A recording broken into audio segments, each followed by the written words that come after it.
Hello, everyone. This is Barbara.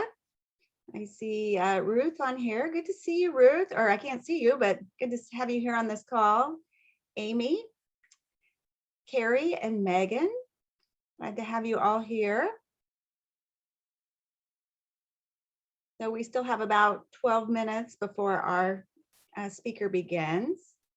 So Amy, is there anything we need to do right now? Not that I'm aware of. Okay. Would you like to introduce the speaker?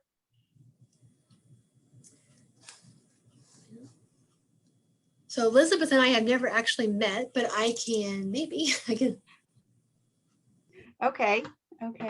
Let's see.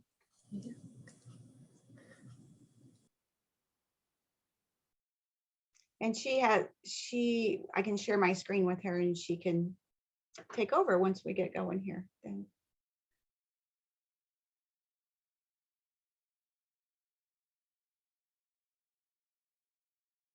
So I think we have a good lineup of people that have registered to plan on being here today. So Ruth, I hope you're having a good summer. I think this information will be really good for you and what you're teaching with OB. And Carrie and Megan, I don't think I've met you, either of you. Are you, what parish are you all with? So I am with IU Health Behavioral Health. Okay. Very good. In Indianapolis? Yes, I do work with all of our regions, though, all of our hospitals within IU Health. Okay. All right. Well, this should be very good for information for you as well today. So yes, thank you. Glad you could join us. And Megan, where are you? Who are you affiliated with?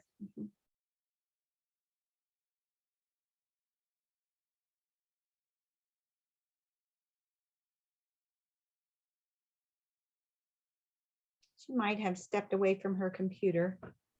I'm so sorry. I'm so sorry. That's okay. I just had a question real quick from a client that called me. So did you ask where was I located? Yeah, who are you affiliated with? We're so glad you're here today. I'm Megan from Nurse Family Partnership.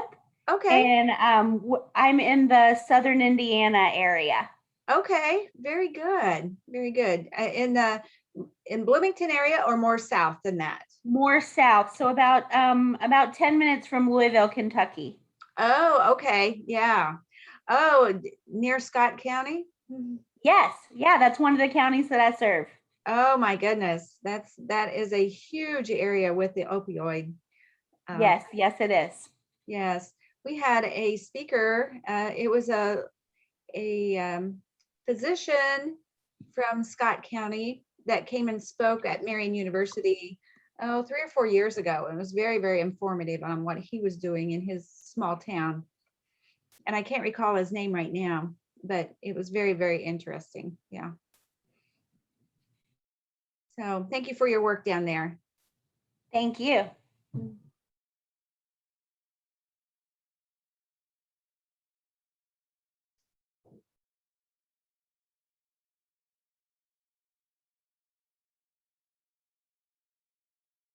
So we'll wait a few more minutes. I just saw an email coming in, so I want to check that.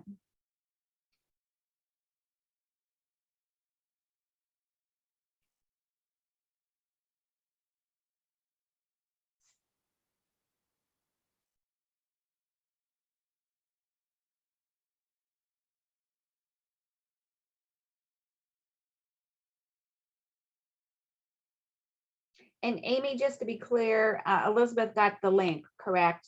I just saw her the messages. So she said that she did. I'm just emailing her just to make sure there's no problems. Okay. She apparently called me at my office because Becky, our secretary, texted me she says, what is this? So I said, we're on it. So she was going to present at one point to our Nurse Family Partnership group here in Bloomington. And so she wasn't sure if this was nurse family partnership presentation or parish nurse presentation today, but Yes. Okay. Very good.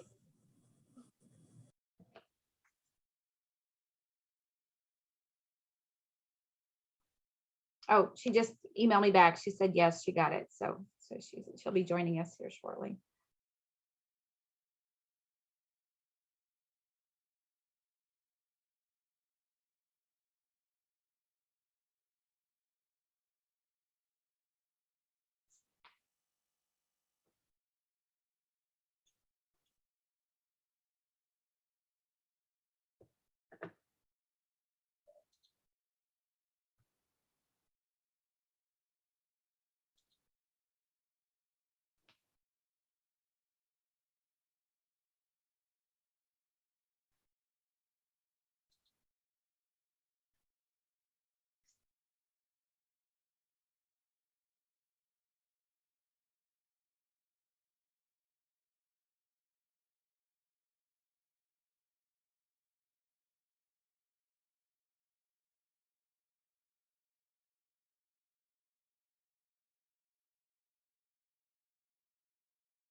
Hi, Barbara. This is Jan.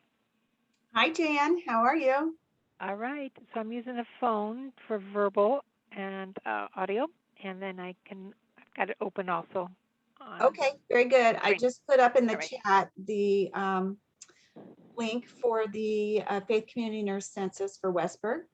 Excellent. Thank you so much. So you're welcome. And I saw you sent me All right. something else, Jan, too, I did. about the free 5 wishes webinar links. Yes. If Trying to anyone's figure- interested in that. Mhm. Try to figure out how to get that on here too. Okay. Maybe I'll do that after we get started. Okay. And I can stick that in the chat you. then too. So, all right.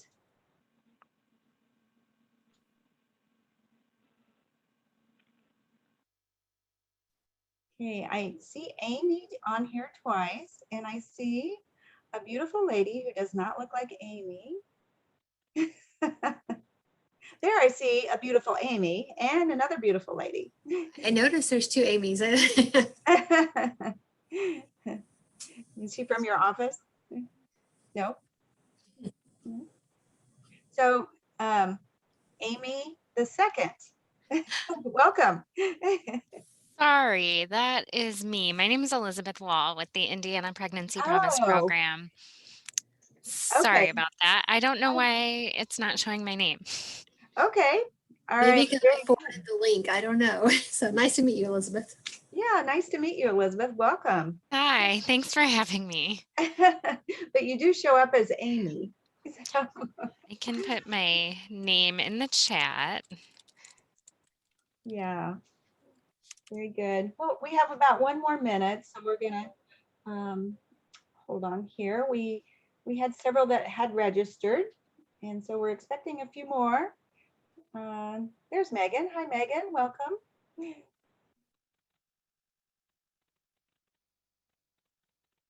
There we go. So if you're in the chat, we'll be starting here in just a minute. Elizabeth just put her name in there, and she's going to be our speaker today. But I also have in there in the chat the Westburg Institute 2021 Faith Community Nurse Census, that they are taking information on that. And we encourage you to go to that and put in your information there so that we can have a record and they can have a record of the faith community nurses and all the great work that's going on here in Indiana. Also in the chat, I put the link to our Indiana Center for Parish Nursing website on there so that you can have that to go to as well.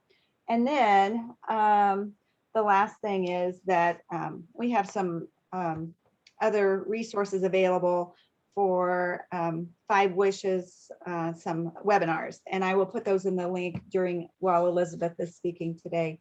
So I'm Barbara Blackford, and I am the president of Indiana Center for Parish Nursing, and I want to welcome you here today. I'm so happy you could join us, and I'm so happy to have Elizabeth here today to share her expertise with us today. So we're really grateful for that. But before we get started, I do want to open with a prayer, and I do want to think about as I read this prayer. And this is from the Prayers for the Soul, Comfort for Parish Nurses and the People that They Serve, a booklet that I have.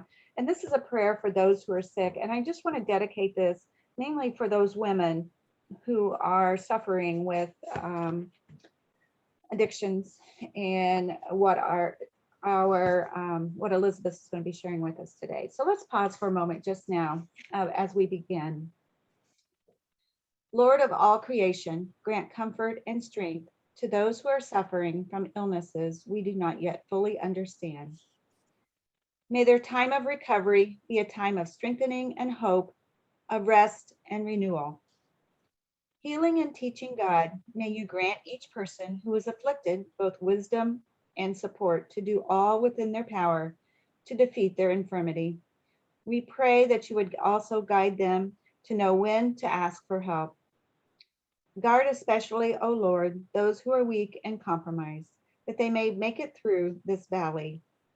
And we ask a special blessing upon the parish nurses, clergy, and others who are providing care and comfort to those who are ill, that you would keep them safe from harm now and always. Amen. And now I would like to turn it over to Amy Meek to introduce our speaker for today, Elizabeth Wall. Amy?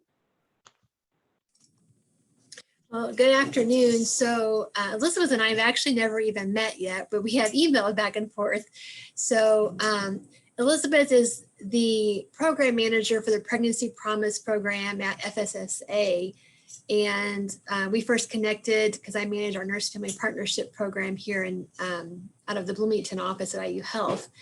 And so we work with a lot of moms with substance use. And so I'm really interested in hearing what she has to say today, but I'm glad that we can connect you possibly to some other areas of the state here today and get the word out about the mommy program. So I'll turn it over to you, Elizabeth. Hi, thank you so much for having me today. And am I able to share my screen with all of you? It looks like the host would need to give me that permission, if that's okay.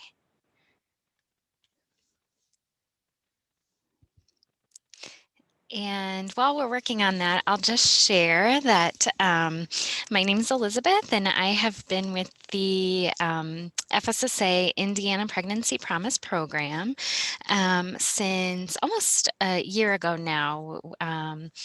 And originally, we were known as the MOMMY program, which stood for Maternal Opioid Misuse Indiana Initiative. But as we were preparing all last year for the launch of this new program on August 1st, we met with a group of stakeholders and individuals with lived experience who had experienced opioid use themselves in pregnancy.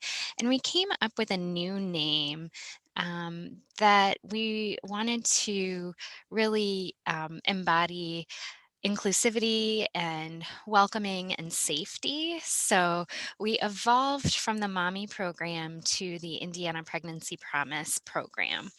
And PROMISE is an acronym for our tagline, which is promoting recovery from opioid use, maternal infant support and engagement.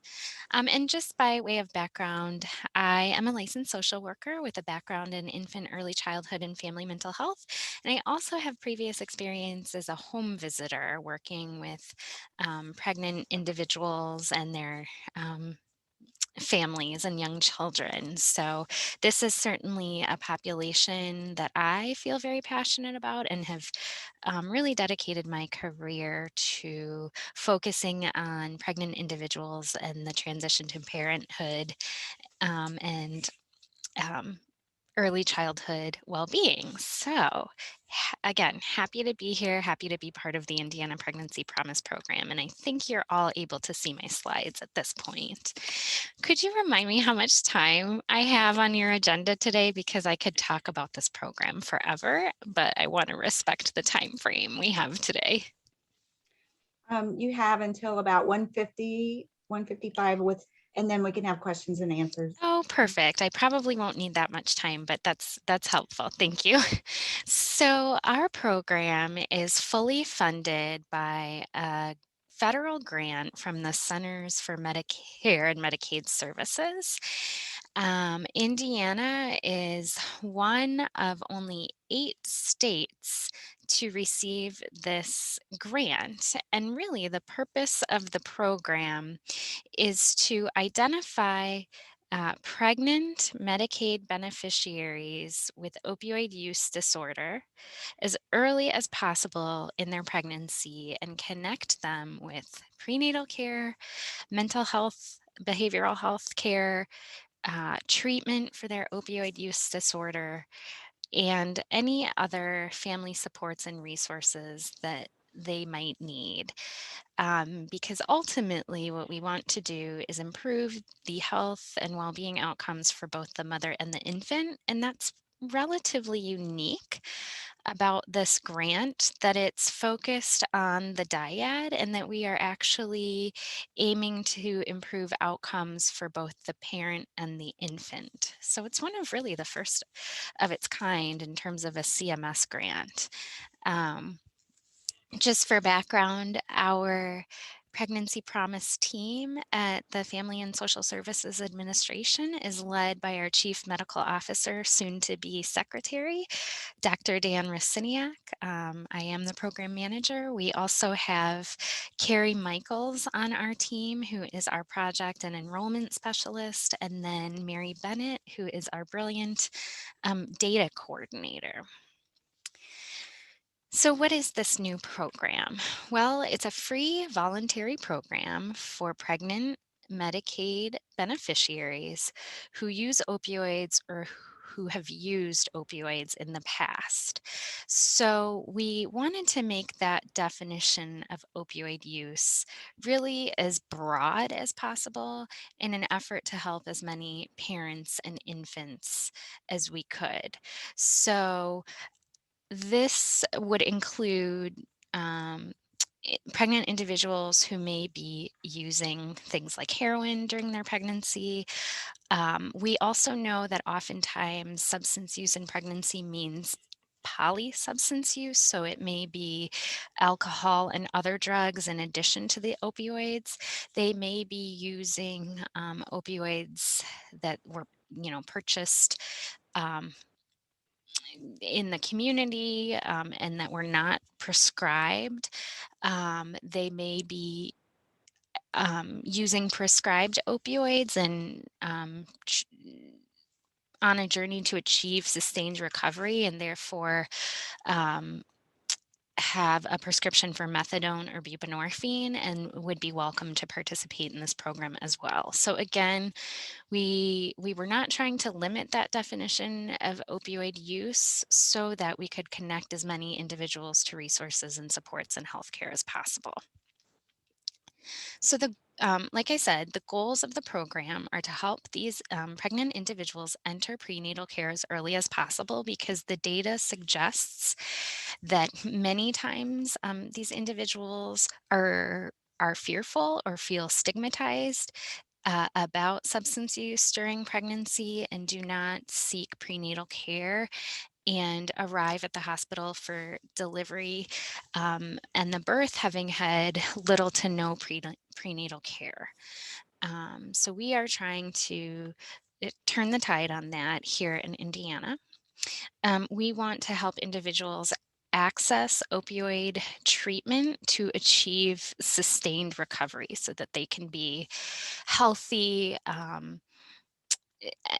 parents in pregnancy and really set that strong foundation for parenting in the future. And really, the standard of care for treating opioid use in pregnancy is medication-assisted treatment, which includes pharmacotherapy, so medications like buprenorphine and methadone, but really importantly, coupled with behavioral health, mental health supports, because we know for this population of pregnant individuals with substance use disorder, oftentimes their experience has been a lifetime of trauma, early childhood adversity, um, and and what we aim to do is really connect them to resources and supports where they can begin to heal from that long history and lifetime of trauma and abuse that they may themselves have experienced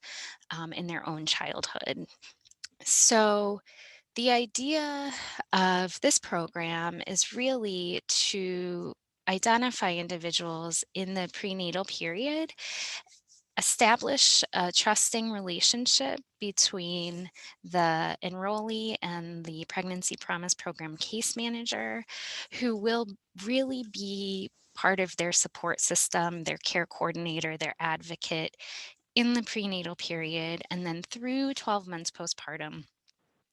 Again, providing case management, care coordination, advocacy for both the mother and infant through that 12-month postpartum period. And again, we are relationship-based focused. We are we are really focusing on training in trauma-informed practices, destigmatization, compassion, and empathy so that the pregnancy promise case managers really can be a trusted individual for these participants and um, help provide hope and set a strong foundation for the future. And as you probably know, this program is really timely because, especially with the pandemic, opioid use disorder is increasing in Indiana and nationwide. And in fact, I heard a presentation from Dr. Box, our Department of Health state health commissioner, just last week, where she said over 96,000 individuals lost their lives last year due to overdose related to opioid use. So we also know that substance use disorder was one of the most common contributing factors to maternal deaths in 2018. So we in our state have a maternal mortality review committee tasked with reviewing maternal deaths in our state, and they issued their first report at the end of 2020, which was based on the 2018 data, and are working on the next report with the 2019 data. But importantly, this committee that looked at the maternal deaths also determined that almost 90% of the pregnancy associated deaths were preventable. And so, again, we know if we can really get to that root of some of the trauma and the suffering that these individuals experienced before they ever became pregnant, we can start to kind of address upstream some of those challenges and complexities and ultimately prevent um, these outcomes. And then we also know that treatment of opioid use disorder has a really high rate of success in pregnancy. And this is a time when individuals are particularly motivated to seek treatment and recovery supports. So just to clarify who can participate in this program, it is available to individuals who reside in the state of Indiana who are pregnant or within 90 days of the end of the pregnancy. And that's regardless of the outcome of the pregnancy. So we know in some instances there may be individuals who lose their pregnancy. They still could be a part of our program and receive that support for 12 months after the end of their pregnancy.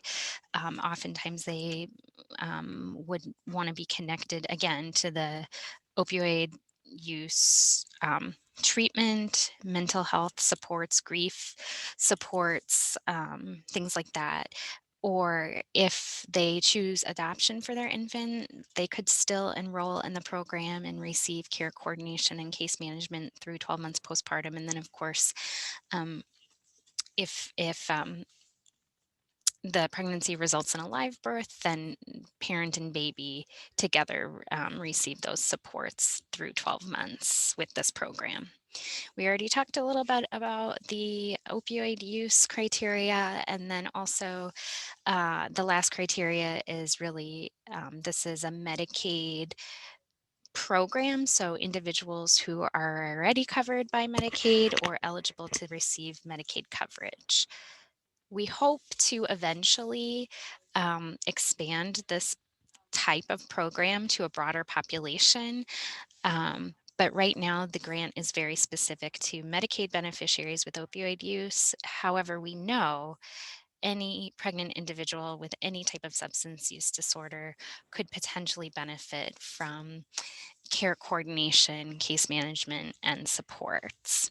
So the long-term goal would be to sustain this and expand to broader populations. And we really talk about this program as having three main benefits of connection, coordination, and prevention. So it can be a very isolating experience, a lonely experience for individuals who are pregnant and facing a substance use disorder. And the case manager, like I said, who will be supporting them through this program, is an RN or a licensed social worker.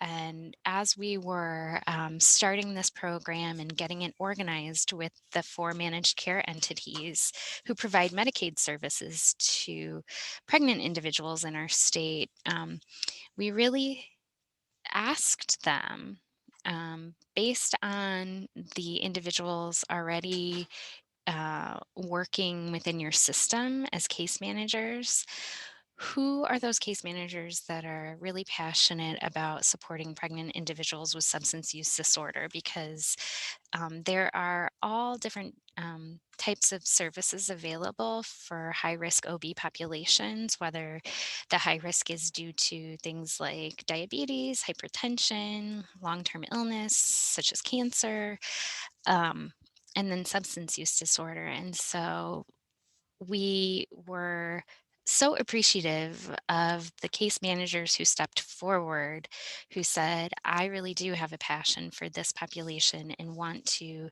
really destigmatize and help individuals remove barriers to becoming as healthy as they possibly can for themselves and their infants. So connection is a really important aspect of this program. And then the coordination piece. The Pregnancy Promise Program case manager will help this individual coordinate with their team of providers and their support systems. So not only will the case manager communicate with the primary care provider, the OB, the medication assisted treatment prescriber, mental health workers, if this individual is receiving home visits from Healthy Families, Nurse Family Partnership, perhaps from DCS. They really want to support the individual to feel comfortable sharing all of those team members with the Pregnancy Promise case manager and getting those releases in place so that everybody can be on the same page in terms of providing comprehensive support and care for this pregnant individual.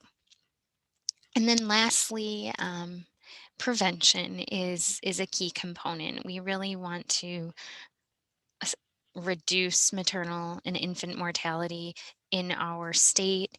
We want to prevent some of the negative impacts of opioid use disorder on the parent and the infant, particularly things like low birth weight, um, incidence of neonatal abstinence syndrome, lengthy NICU stays. We want to try to reduce all of that. And certainly we want to try to connect the parent to postpartum follow-up care as well. I think I already spoke about some of these important facts about our program. So we do have a statewide focus, and the 4 managed care entities that we are engaged with who essentially are providing the case management services for the Pregnancy Promise Program are Anthem, CareSource, MDWise, and MHS. We, for the last year, we were working on getting the infrastructure in place and all of our systems aligned and all of our staff trained to launch this program. So we did launch on July 1st. That's when we began enrolling pregnant individuals into this program. And our goal is to enroll at least 750 pregnant individuals across the state in this first year. Now, based on our data analysis, at any sort of point in time, we estimate there's around 2,000 individuals in our state who would meet criteria for this program. So we're prepared to serve more than 750 people. We have the capacity to do so.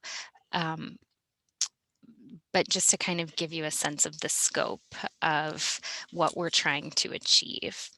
Another important part of our project was to ensure that pregnant individuals would receive Medicaid coverage through 12 months postpartum so that they could access all that postpartum follow-up care, so that they could continue their mental health treatment, so that they could continue to receive their OUD treatment. And for a population of women here in Indiana, they would essentially face a Medicaid cliff at 60 days postpartum, where they, based on income guidelines, would no longer be eligible for Medicaid and then would lose coverage. So we were working on getting an 1115 Medicaid waiver approved to extend that postpartum coverage through 12 months rather than end at that 60 days. But the state of Indiana is actually adopting a policy change where statewide, for all Medicaid beneficiaries, there's no longer going to be this 60-day sort of cliff. And as a state policy in 2022, all pregnant individuals will be able to have Medicaid coverage extend through 12 months postpartum. And currently, with the public health emergency, no Hoosiers are losing their Medicaid coverage at this time. So we don't anticipate that between the public health emergency and the new Medicaid policy that individuals are at risk for losing their Medicaid coverage at this time. I already mentioned our managed care partners. And just to give you a sense of really the program experience, like I said, we want to identify the pregnant individual with opioid use disorder as early as possible. And we truly have a no wrong door approach to the referral. So anybody could make a referral, and in just a minute, I'll share our phone number, our email, and our website with our online referral form. An individual can self-identify, a loved one or a family member could refer someone, a friend, physicians, any healthcare provider, any family support professional. So we wanted to make it as easy as possible for individuals to either refer themselves or for their providers to be able to make a referral on their behalf. Now, once we receive the referral, the individual will be asked to provide consent to participate. Like I said, this is a free and it's a voluntary program. So once sort of the idea of the program and the benefits of participating have been explained, then the individual can choose to take part or decline. But we are finding that once individuals understand and learn about our program, that they are um, providing consent to participate. That consent piece doesn't really seem to be a barrier in any way, which is great. So then they provide consent, and then we begin the enrollment doing initial screenings and assessments around things like depression and anxiety, alcohol, tobacco use, what their health-related social needs are, whether it's nutrition, housing, safety. So a whole host of screenings and assessments with their pregnancy promise case manager to ultimately develop a comprehensive care plan. And then once that care plan is developed, the idea is that the pregnancy promise case managers will have frequent engagement with the participant, either in person, so it could be in their home, it could be in the community, at the library. It could be that they join a participant at an OB appointment. It's really flexible as far as um, where they choose to connect with the individual. And it could also be by phone too, but the idea is that the case manager will be connecting on um, initially, depending on the individual's needs. It could be weekly, it could be every other week, but um, as the due date approaches, those engagements would become more and more regular, just to ensure the healthy labor and delivery, and then of course engagement throughout the postpartum period as well.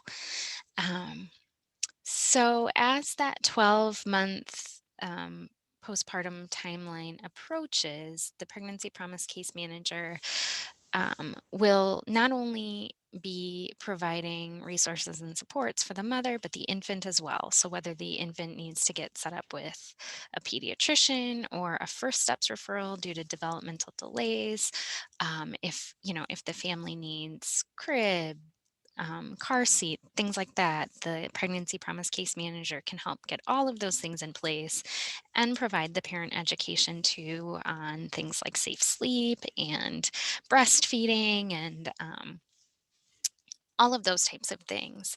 But then as that 12-month postpartum date approaches, the pregnancy promise case manager will really ensure that the family is connected to resources and supports beyond the pregnancy promise program, and will be making referrals and ensuring warm handoffs so that beyond that 12 months the family is feeling supported. And like I mentioned, this is where individuals can make referrals. The simplest way is probably to go to this Pregnancy Promise Program website, and there's on the homepage a big button that says enroll or refer, and we just need the most basic information.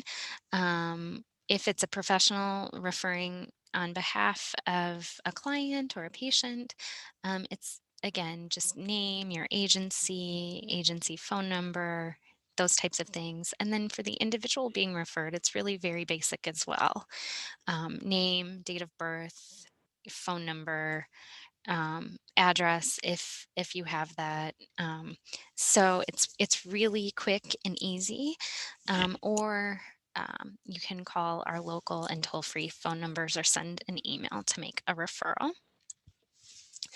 And then a final component that I wanted to mention that our grant is supporting is increasing provider capacity to serve this population.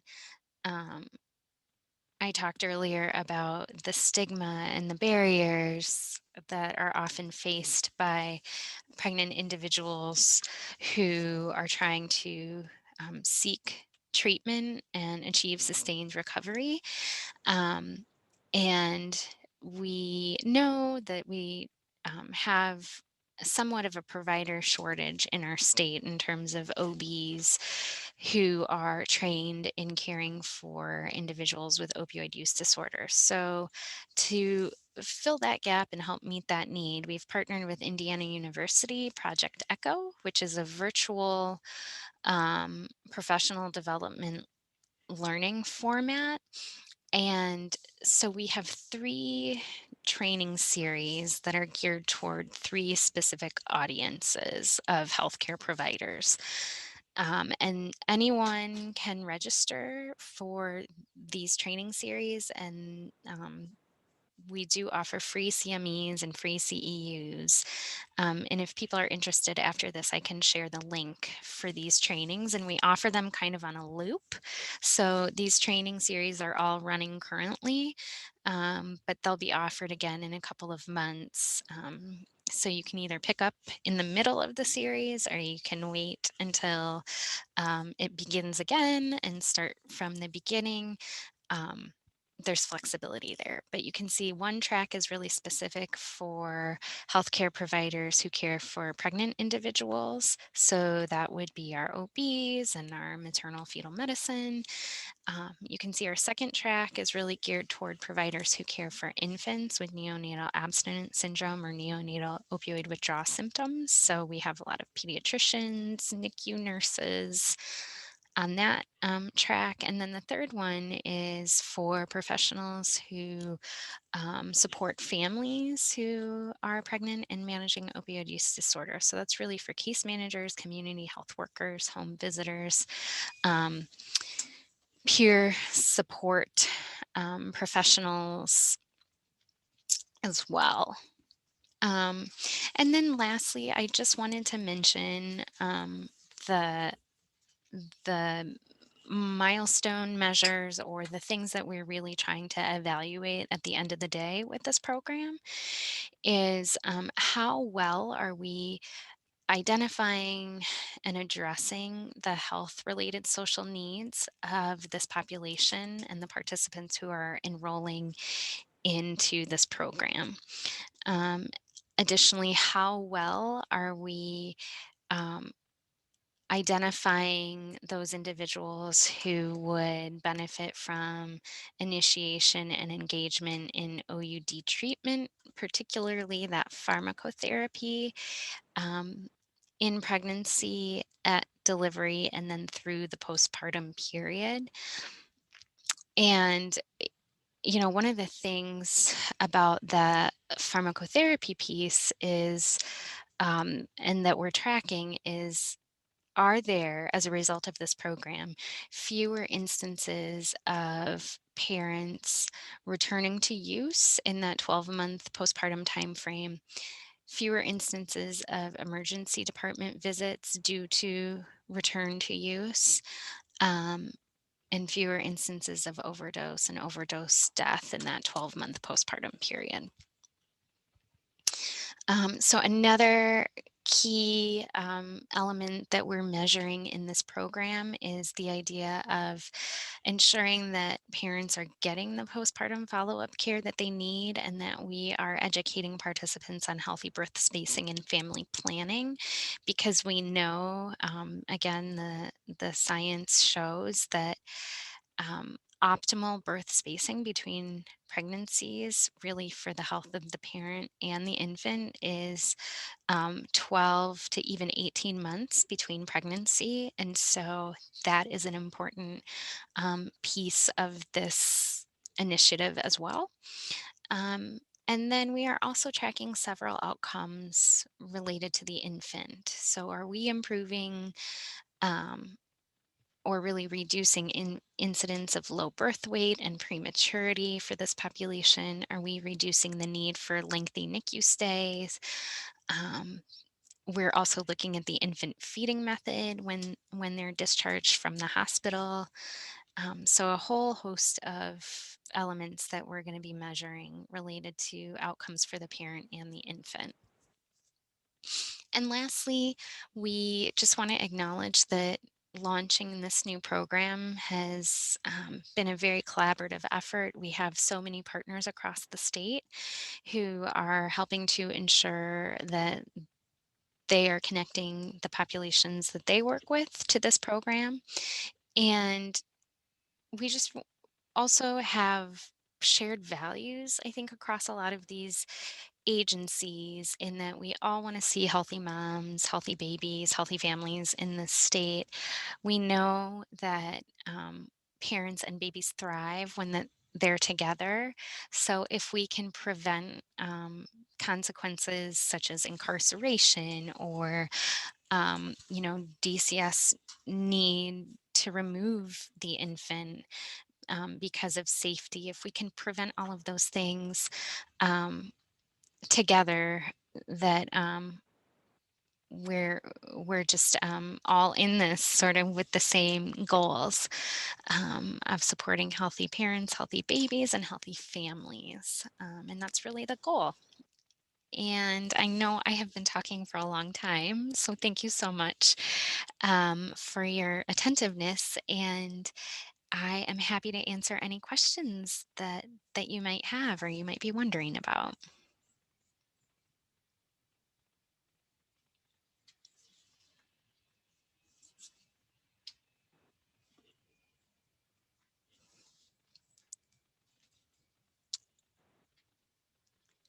So are there any questions?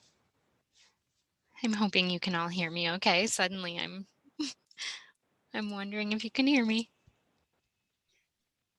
I Thank have a you. question. Oh, go Olivia. ahead, Megan. Go ahead.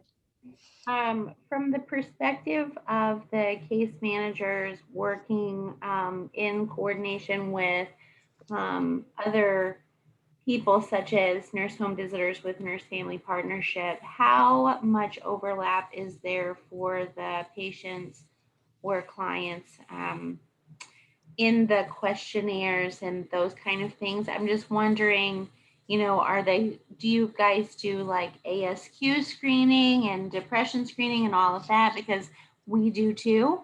So I didn't want, I was just wondering how much overlap, because that gets a little tedious for the participants. Yeah, that's such a great question and really appreciate it.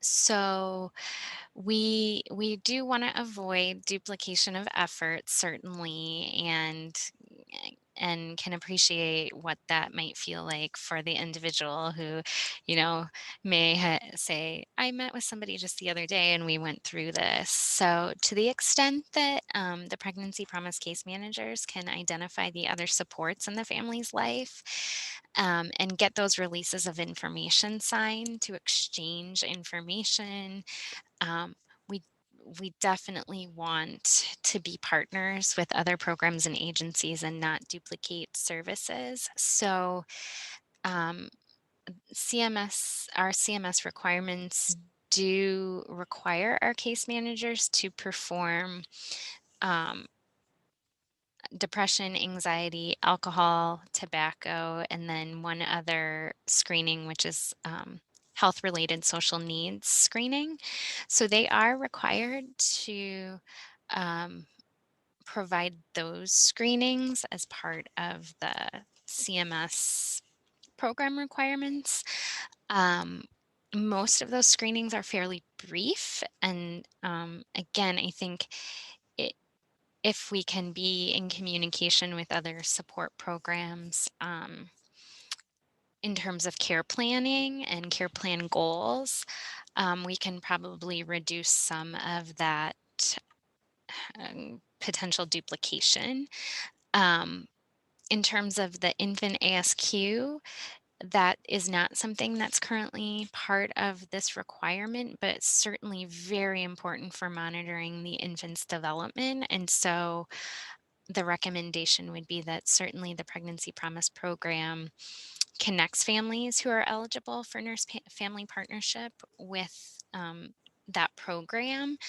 And we would certainly want the Pregnancy Promise case managers to be in communication with nurse family partnership and the results of the baby's ASQs and things like that. So definitely, um, I think it's going to be really individualized for each family, but want to be partners, and we certainly don't want to duplicate.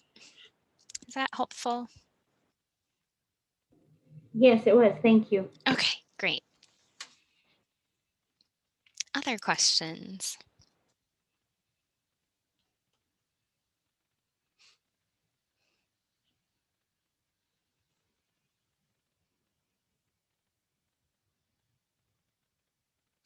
I should mention too, we have posters for clinics and for agencies and really for any um, public spaces that are available in English, Spanish, and Burmese.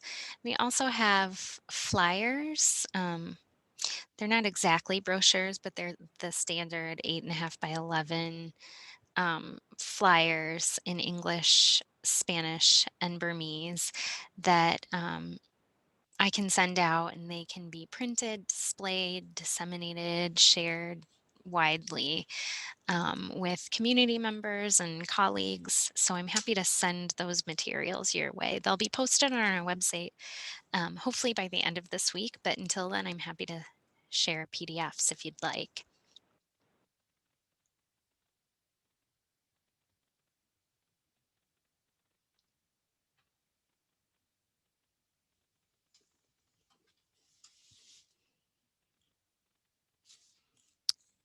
Let's see. I'm going to check and see if there's questions in the chat. So I can see that Megan put on in the chat that she'd also appreciate info for the nurse home visitor courses to share with your coworkers. Yeah, so the link to those ECHO trainings, I'll be sure to send those as well.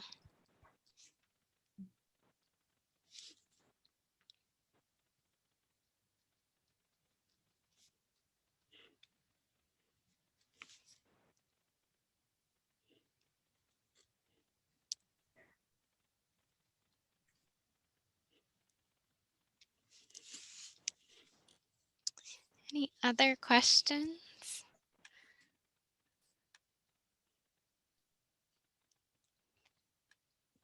I don't see any more questions coming in right now. So this is Barbara and Elizabeth. We just thank you so much for your time this afternoon and for sharing about this wonderful opportunity that we have for to support our moms and their babies across Indiana.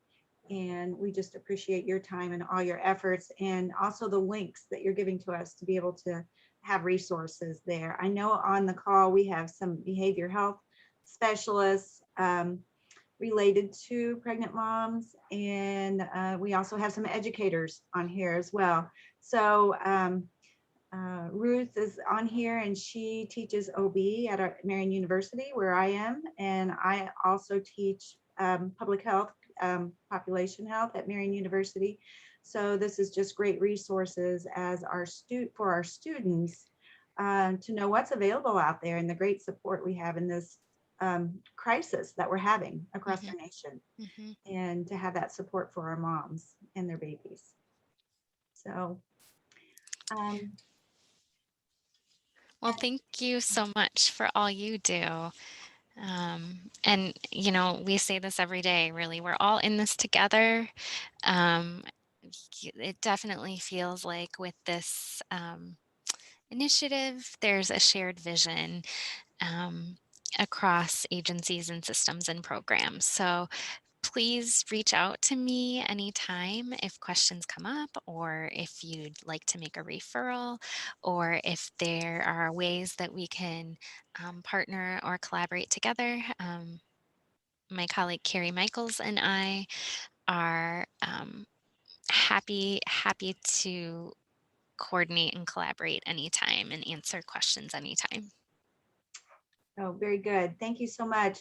I did forget to mention at the beginning of this that this was recorded, and we'll try to get this up on our website. So if you want to listen to it again, or if you want to refer a friend to it or a colleague, it will be available there in the next, probably next week or so.